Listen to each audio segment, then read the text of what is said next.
What's happening, y'all? Welcome inside the Fantasy Stock Exchange. Bush coming at you solo today to talk about 5 must starts at the running back position, 5 must sits at the running back position, and the same thing for wide receiver. It is week 13. You guys should know the drill by now.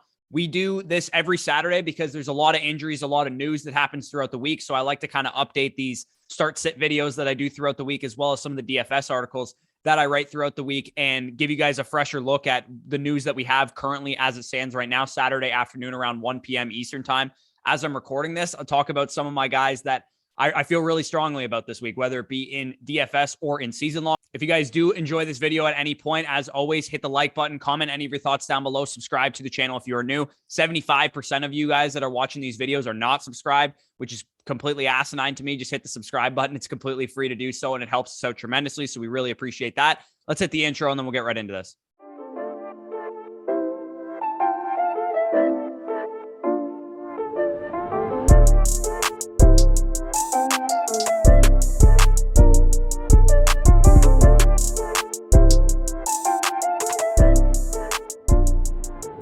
We're going to start with the running back starts of the week. Top 5 running back must starts. As you guys can see them on the screen, some of these guys may be a little bit more obvious than usual, but I just wanted to talk about some of these guys. Number 1 is Antonio Gibson. Antonio Gibson, 36 touches on Monday Night Football last week, and J.D. McKissic suffered a concussion in that game, and he has not cleared the concussion protocol. So no J.D. McKissic in this game for Antonio Gibson. Apparently, Wendell Smallwood is being elevated from the practice squad. He's supposed to play the McKissic role this week, but this is a run funnel Raiders defense that is 3rd in adjusted fantasy points allowed to the running back position. This is going to be a mega chalk player in DFS, so I'm not necessarily saying start him in DFS, but in season-long leagues, this is a top 10 running back on the week, because even if Wendell Smallwood plays J.D. McKissic's role, you have to imagine that Antonio Gibson is going to get another 25, 30 touches in this game, and anytime you can count on that kind of volume out of a running back, he is pretty much money in season long. So number 2 on the list is also somebody that is on my home league team. So I'm having a good week so far. As far as the news is concerned, Javonte Williams could be unleashed this week. Not that you weren't already starting Javonte Williams as a top 24 type of running back, but I just wanted to talk about this guy. And Melvin Gordon is doubtful for this game.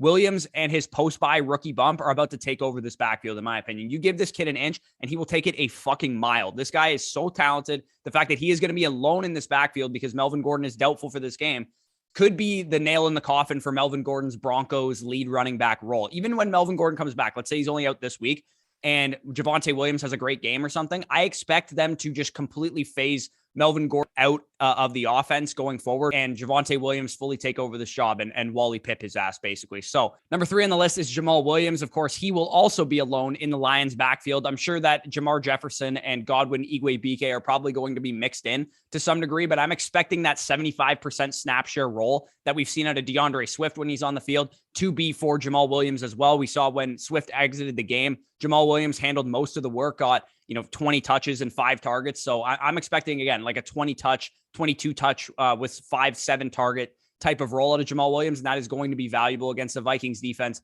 that has been pretty soft against the run as of late. Number 4 is Miles Sanders. Miles Sanders is a guy that a lot of people are pissed off at right now. He was the highest owned running back on DraftKings last week. So a lot of people had a lot of trust in him. Everybody loved him in season long last week as well against the Giants, but he left that game with an injury, didn't end up coming back or getting a lot of touches after that, but he did practice in full throughout this week. And Boston Scott and Jordan Howard did not practice in full or practice at all this entire week. Boston Scott dealing with an illness, Jordan Howard dealing with a knee injury. Both of those guys were absent from practice all 3 days. And he has the single easiest matchup, Miles Sanders, against the run. The Jets currently rank 1st in adjusted fantasy points allowed to running backs, 30th in rush defense DVOA, and are allowing the 2nd most receiving production to the position as well. So Miles Sanders, he checks every box except for the fact that he's Miles Sanders and he could, leave the game with an injury at some point. But that's really the only knock against him. If he can stay healthy for this entire game, which shouldn't be too much to ask out of him, he should be very good. So moving on to the 5th and final must-start running back of the video, we have Matt Breida. Matt Breida's strong play led to Zach Moss being inactive last week, and they've kind of talked him up throughout the week in the last 2 weeks even.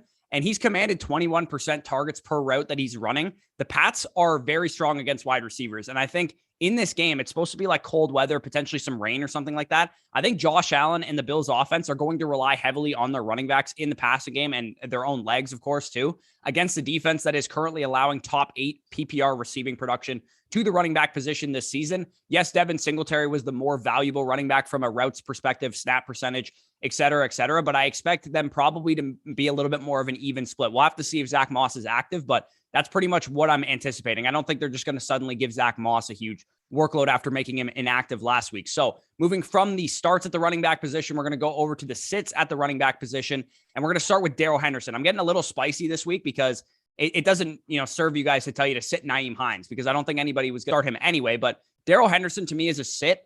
And it's for a couple of reasons. Number one, it's because he hasn't practiced much this week. He DNP'd on Wednesday and on Thursday, and then got in a limited practice on Friday. The Jags defense is quite solid against the run, and Sony Michel is being talked up continuously by the coaching staff as a guy that can do it all and keep the offense on schedule. He's a pro's pro type of talk is what we're hearing out of Sean McVay.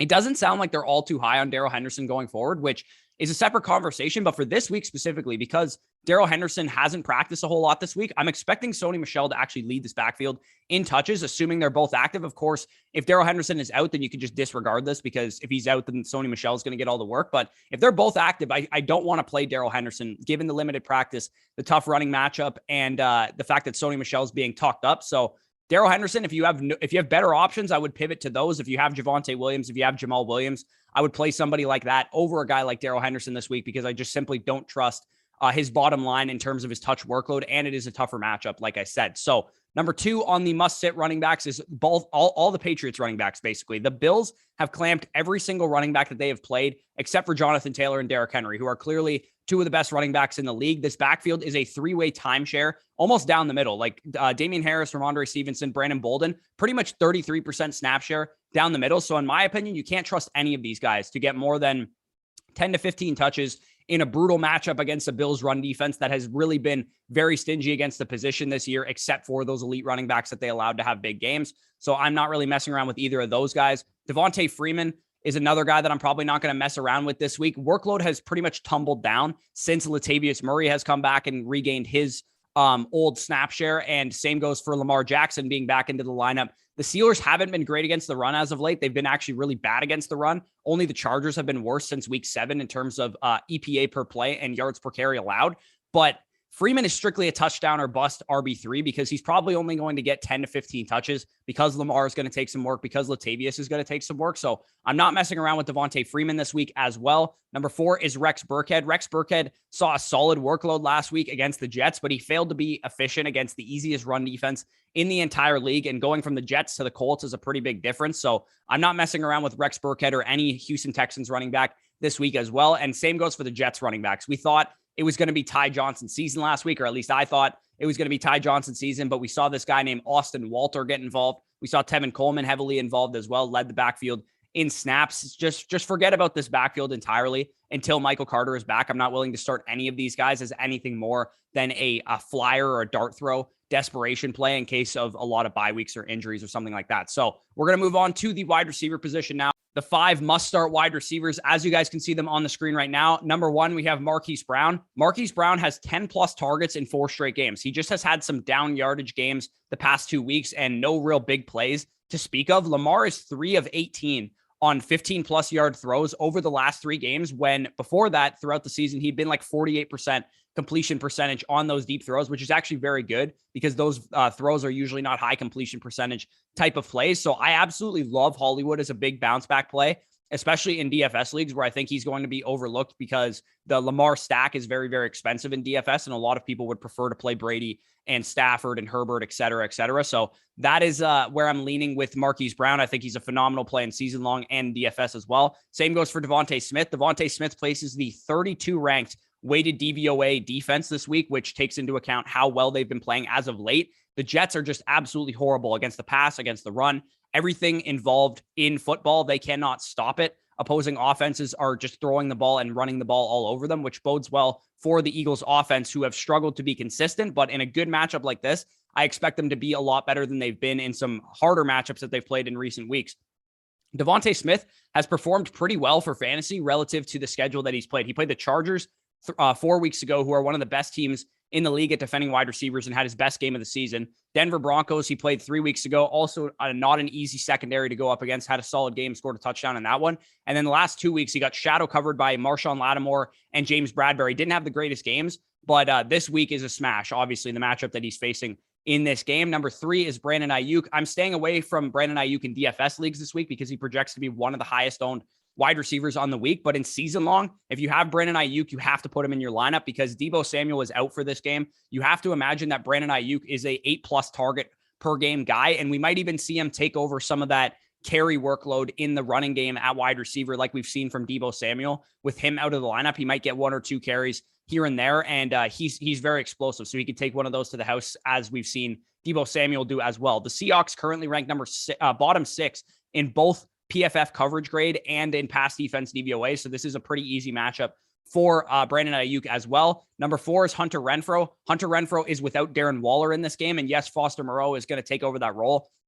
But I expect Hunter Renfrow to be the primary beneficiary of the target leader, Darren Waller, not being there. 8+ targets for Hunter Renfrow in 4 of his last 5 games, including 9 targets in 3 of his last 4. Washington ranks bottom 5 pretty much in everything against the pass. Adjusted fantasy points allowed, pass defense DVOA, PFF coverage grade. Either way, they cannot stop the pass, and Hunter Renfrow should go bonkers against them. Number 5 is Christian Kirk. And if you guys are playing DFS, this is my favorite leverage play of the week because he is the same price as Brandon Ayuk on DraftKings. A lot of people are going to play Ayuk. You can play Christian Kirk as an easy leverage play. With Kyler Murray likely back for this game, again, we don't really know 100% if Kyler and Hopkins are going to play, but by the sounds of it, what I've heard is that Hopkins is less likely to play than Kyler Murray. So for the purposes of this video, I'm going to assume that Kyler Murray is playing and Hopkins is not. If that happens, then he becomes a must start option. If both guys play, I still like Christian Kirk as a guy that is pretty solid as a wide receiver too this week. If both of them are out, obviously that downgrades him a little bit with Colt McCoy as quarterback, but we've seen him have spike weeks and good performances even with Colt McCoy. So I still like him as a flex play if that were to happen. So let's move on to the sits at the wide receiver position, and then we'll get out of here. Of course, we have a kind of an onion hanger, as I would call it. Courtland Sutton is a guy that you guys have routinely probably been throwing into your lineups, but his targets have virtually disappeared since Jerry Jeudy's return. He is absolutely killing your lineups right now with brutal performances. He hasn't exceeded 4 targets or 40 yards since Jerry Jeudy came back. So until this guy actually does something, I'm not putting him back into my lineup. This Broncos offense, as I've kind of talked about already, is just a too many mouths to feed situation. And I don't like using that term because I think it's usually made up. But in the case of the Broncos, who are a low pace, low scoring offense that don't pass the ball a whole lot, I think it is warranted. When you have Fant, when you have Jeudy, when you have Sutton, it's hard to get these guys the ball unless you're a Tampa Bay Buccaneers offense that you run a high pace, you have a good quarterback, and you throw the ball at a high rate. The Broncos are just the polar opposite of all of those things I just mentioned. So Courtland Sutton, not excited to start him this week. The Chiefs are actually pretty solid against wide receivers as well. So number 2 is Rashad Bateman. Rashad Bateman is a guy that I love, of course, but I'm going to be sitting him this week. He saw his routes drop with him, Marquise Brown, and Sammy Watkins all on the field playing their full allotment of snaps, because the first game that we saw with all 3 of those guys on the field, Sammy Watkins was coming off a multi-week injury, only played 20% of the snaps. At that time, we still saw Rashad Bateman only run 62% of the routes. And then last week, when Sammy Watkins was out there a little bit more, we saw Rashad Bateman running 60% of the routes, and he was up to 82% 2 weeks ago when Marquise Brown was out of the lineup. So his role has been severely reduced with everybody healthy, and I'm not really willing to put him in my lineup as anything more than a desperation play. And I'm certainly not willing to start him in DFS lineups because I think a lot of people are going to gravitate towards Rashad Bateman because he's a big, flashy rookie name. But he hasn't really done a whole lot to warrant that kind of, efficient usage to the point that I'm gonna trust the fact that he's not out there as much as he probably should be and wait for him to kind of kick up the usage before I throw him into my lineup. Number 3 is the Patriots wide receivers. I guess I can lump these next 2 together. The Patriots and the Bills wide receivers, both of these defenses are top 3 against the pass. They're both top 3 pass defenses. And even with no Tre'Davious White on the Bills anymore because he tore his ACL, I'm really not messing around with the Patriots wide receivers. Again, we're expecting a cold weather game Monday night in Buffalo.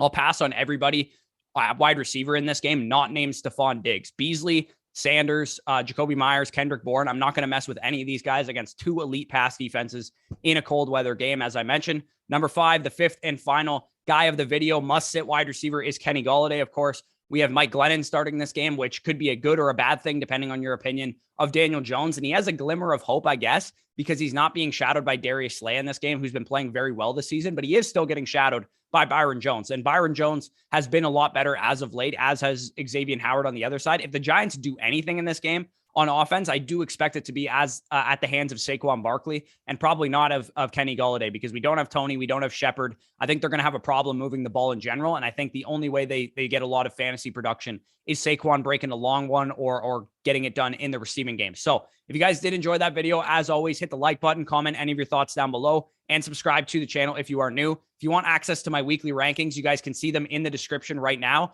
That'll help you with any start set questions that you have. You can just look, oh, I have this player and this player, who's higher in the rankings. This is the one I would start. Basically, is how I do my rankings based on those kind of factors. So you can check those out for free in the description right now. Peace out, guys, and I'll talk to you soon.